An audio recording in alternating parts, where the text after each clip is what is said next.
FIFA বিশ্বকাপে নিউজিল্যান্ডের সঙ্গে ২-২ গোলে ড্র করেছে ইরান। যুক্তরাষ্ট্রের সঙ্গে যুদ্ধসহ নানা ইস্যুতে এবারের বিশ্বকাপের আলোচিত দলগুলোর একটি ইরান।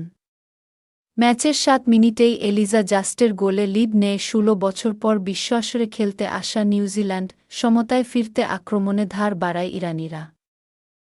ফরোয়ার্ড মেহদি তারিমের শট মিসে হতাশা বাড়লেও ৩২ মিনিটে রামিন রেজাইনের গোলে ম্যাচে ফেরে আমির ঘালেনির শিষ্যরা।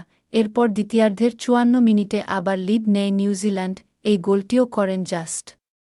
ম্যাচের ৬৩ মিনিটে রামিন রেজাইয়ানের বাড়ানো বলে মোহাম্মদ মোহেবি জোরালো হেডে জালে জড়ান বল।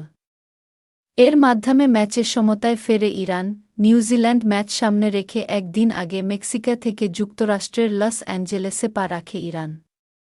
ম্যাচ খেলার জন্য ইরানের মাঠে নামার সময়ও মাঠের বাইরে চলেছে নানা ধরনের রাজনৈতিক স্লোগান। গতিময় ও প্রাণবন্ত ফুটবলের প্রদর্শনী ও আক্রমণপাল্টা আক্রমণে ঠাসা এক ম্যাচ। বিশ্বকাপের এই বিশাল মঞ্চে এই ম্যাচকে ঘিরে আগ্রহ হয়তো খুব বেশি ছিল না। কিন্তু এই ম্যাচটিই উপহার দিল এখনও পর্যন্ত আসরের সেরা লড়াইগুলোর একটি।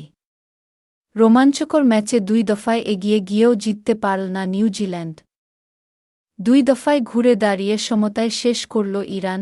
বিশ্বকাপের জি গ্রুপে ২-২ গোলে ড্র হল ইরান ও নিউজিল্যান্ডের লড়াই। শেষ ২০ মিনিটে ইরানের আধিপত্যই ছিল বেশি।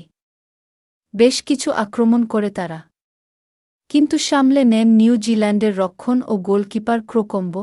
এই গ্রুপের অন্য ম্যাচে এদিন ১-১ ড্রয়ে শেষ হয় বেলজিয়াম ও মিশরের ম্যাচ।